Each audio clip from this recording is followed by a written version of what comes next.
love you so much. This is such a crazy time that we're going through right now, and we've definitely been through quite a few of those in our lives, but we're doing our best to remain hopeful and to still trust in you and keep our hearts in the right place and to still follow you with all of our hearts, Lord. And we know that no matter what happens, that something amazing is going to happen also, and that even though we think we know what's happening, and there's so much that we don't even have a clue about, but Lord, you've always shown us that your plan is way better, and whether or not this is part of your plan, doesn't really matter as much, God, but we're just so happy that you're here for us to comfort us and to help us grow and to help us respond to what's happened in a way that strengthens us as people and as a couple, and hopefully in a way that we can help other people who are going through something similar. Lord, so help us as we make this video. Just be in our hearts and be in our minds. Just help us to communicate as best we can how we're feeling, and hopefully this will help some other people in some way, and at the very least just serve as a reminder to us of what you brought us through, and just to give us an example of just how amazing you can be and how far you can bring us. We love you and we thank you so much. In Jesus' name.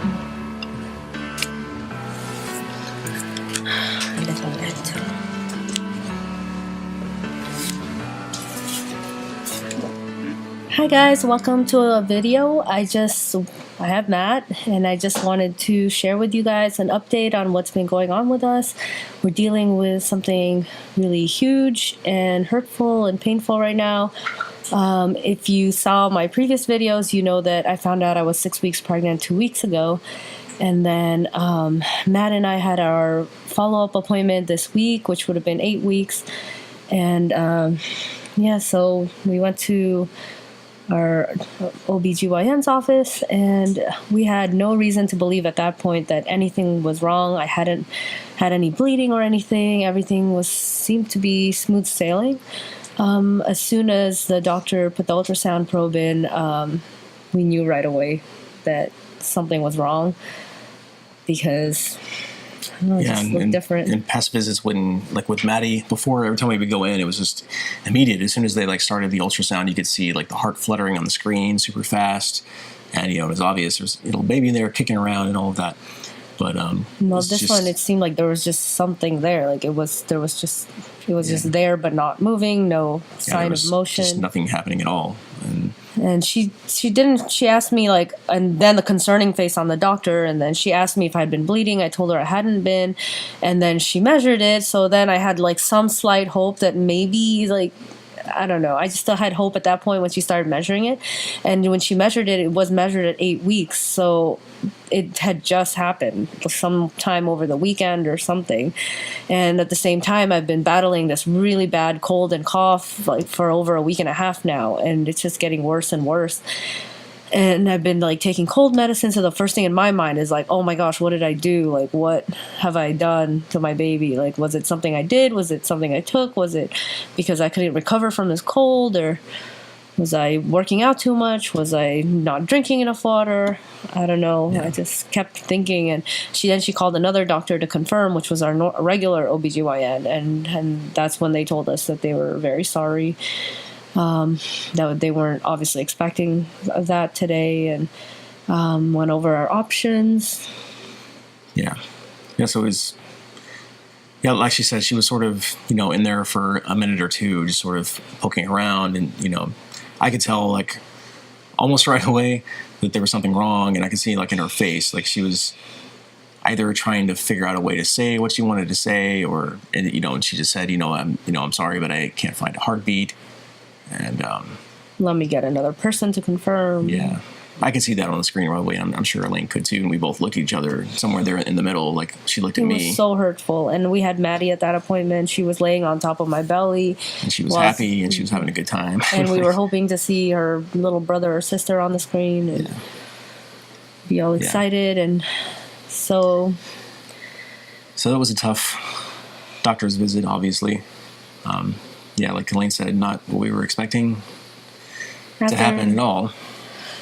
Well, after that happened, our regular doctor talked to us about the options. Like, I could just wait for the baby to pass on its own and wait for the contractions or the cramping at home and let the bleeding happen, or they can give me medicine to induce the bleeding and the cramping, and I could be bleeding for a while. Or we could do a procedure in the hospital called a DNC, and they would just basically give me oral anesthesia, and they would just basically suction out or scrape out the baby. So I opted for the DNC procedure, which I had done today, so 2 days later. And pretty much going home that night, knowing that the baby didn't have a heartbeat, and knowing that it was still in me, no even signs of bleeding or anything, was probably the worst and most painful part of this whole thing this week. And I couldn't sleep at all that night. Yeah. The doctors, they tried to reassure us, based on statistics and based on, what studies have shown, and like how, miscarriages are super common, probably, I think it's 1 in 5 pregnancies, turn out with that outcome. And so what we've experienced is not necessarily uncommon per se. And what they're saying, it's usually not the fault of anything that we've done. It's usually something that's chromosomal, something that's wrong with the development of the baby in the first place. The conditions weren't exactly perfect for the baby to to latch on properly and to be able to begin to develop in the right way. And so that's usually what the case is. Because I don't know, those studies are not exactly conclusive, and nobody really knows exactly what the reasons are, and I'm sure like it's probably unique in every case too what the exact cause is, and you will never really know for sure. It's just not something that you can just do a test and find out exactly. Well, actually, they took tubes today of the tissue, and we can at least rule out some. They're gonna be able to potentially figure out like what are some of the chromosome problems. So we'll have those results in a week, and pretty much like it was just really, the whole experience felt surreal. It felt like, I don't know, like an out of body experience at the doctor's office, where like just seeing the baby like without a heartbeat, like, and then having her get another doctor, and then we had to see it all over again. It was like so traumatic and terrible, and I don't know. It was pretty much the worst feeling ever. And on top of that, I had a cold with like a severe like sore throat. And so it was just all bad. And it's just getting worse. So I hope that, I don't know if this like cough virus, whatever, like had any contribution to that. But I don't know. We'll never know, like Matt said. And we just sometimes have to be okay with never knowing.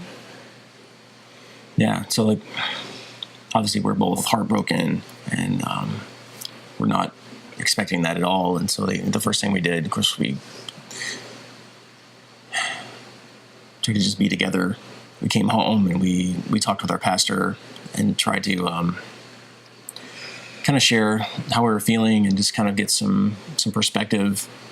And of course, we're both doing what we do, and we were like watching videos and reading articles, blogs, and kind of things. I immediately watched like so many YouTube videos of women who have shared their experience, which I am so thankful for, because out of everyone, and I thank everyone for like their their thoughts, their prayers, and their love. But it's so comforting to hear from women who had the experience and know the exact kind of pain that we're going through. And so immediately I call people that I know that have had them, call on those people and get comfort and reassurance from them. Mm-hmm. And I think that was like the most helpful thing. And having to tell AJ was really hard. And he was crying and we hugged it out and everything. But, he doesn't understand. Even I don't understand what happened. So it's really sad in our family right now.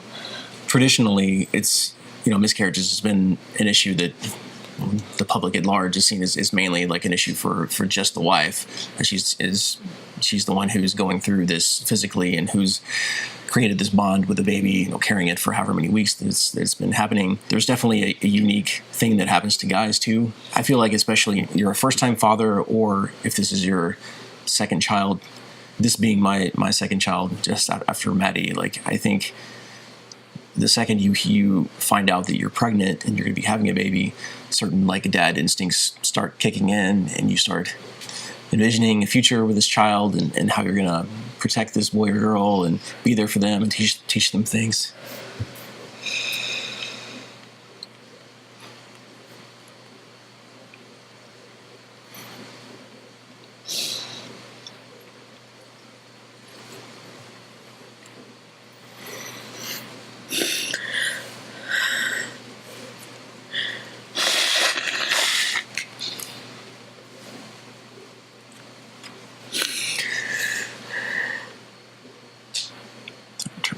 Together as much as I can.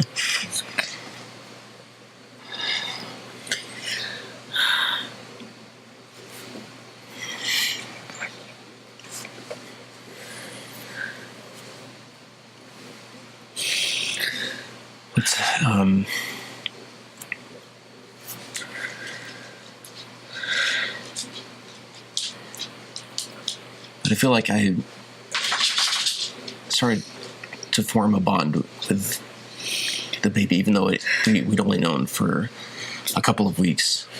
We were getting Maddie ready to be a big sister, and I was telling Matt not to donate the baby toys yet, and my whole family was celebrating, and we're so happy that we did tell so many people, because this baby was celebrated and excited about and just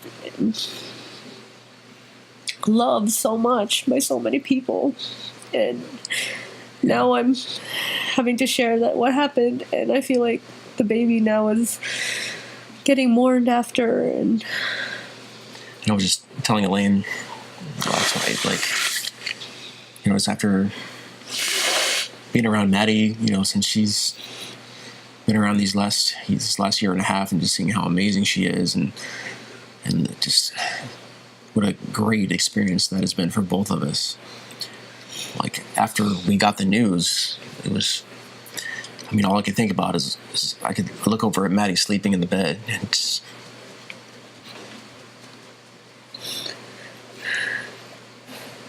there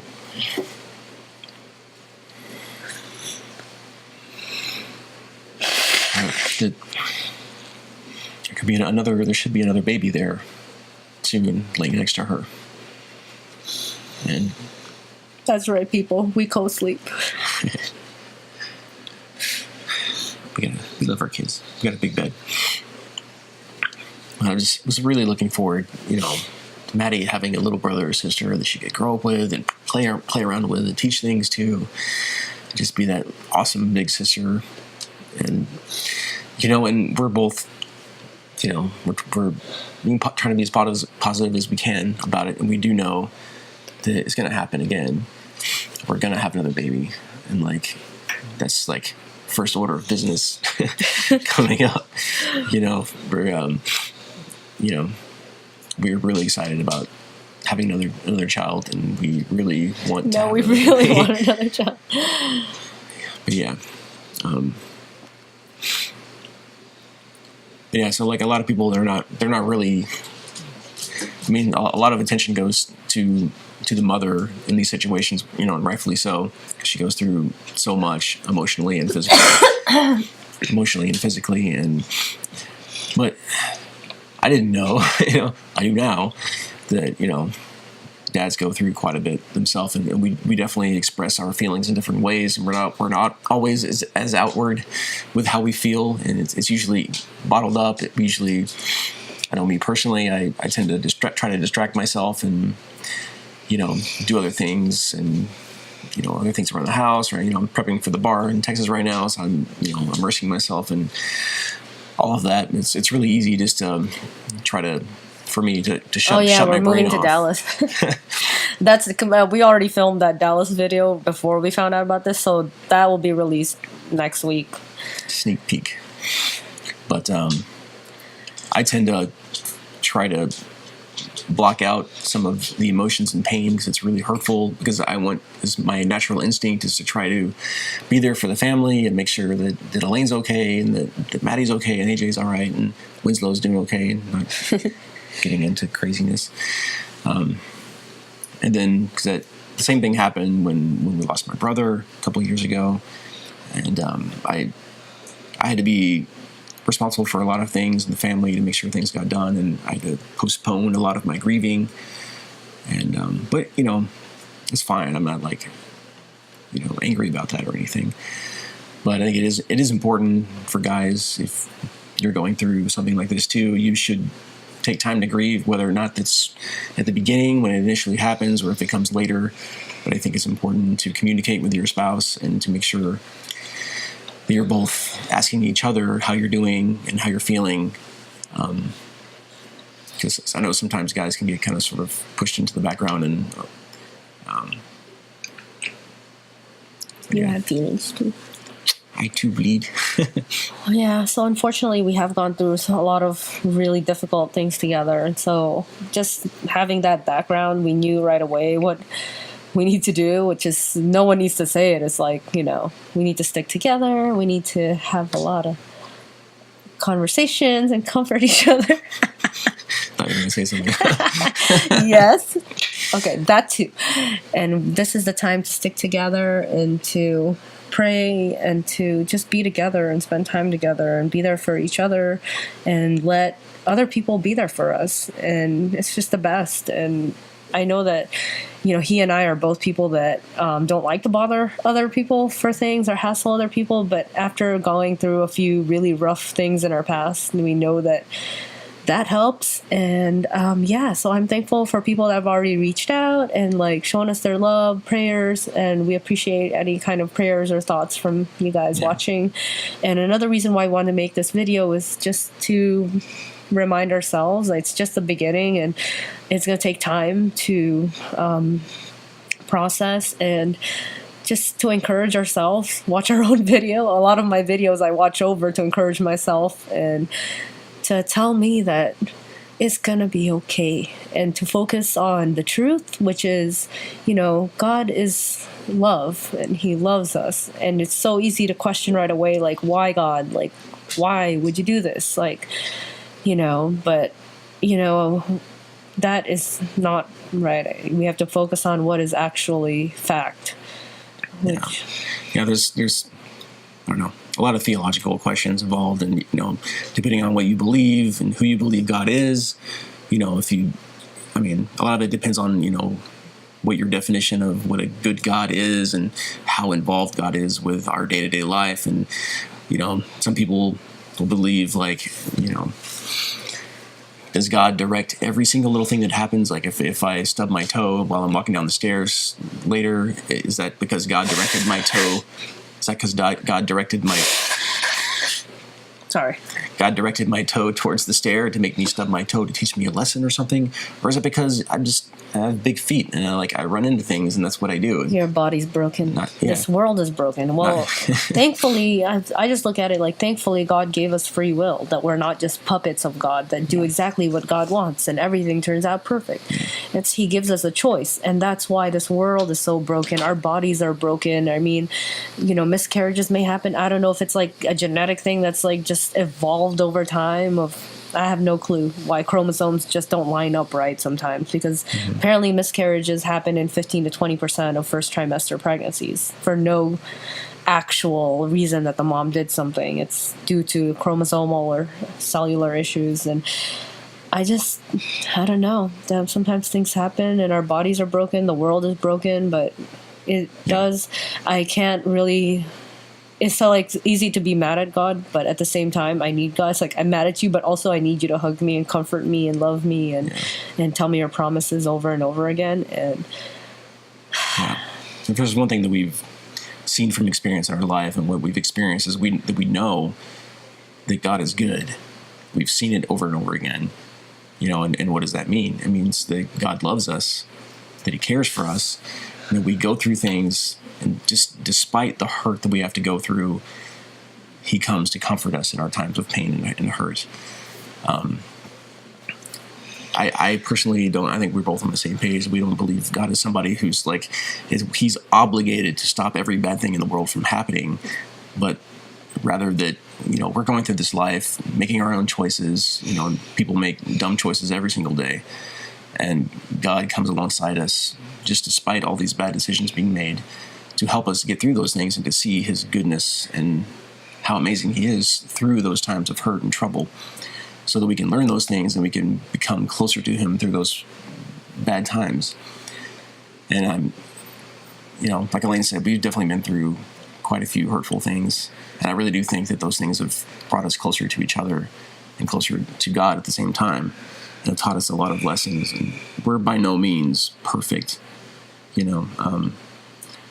It's never fun to go through another tragedy. We're definitely human, and our minds are just not capable of even getting close to understanding how God does things and how things work in the ultimate grand scheme of things.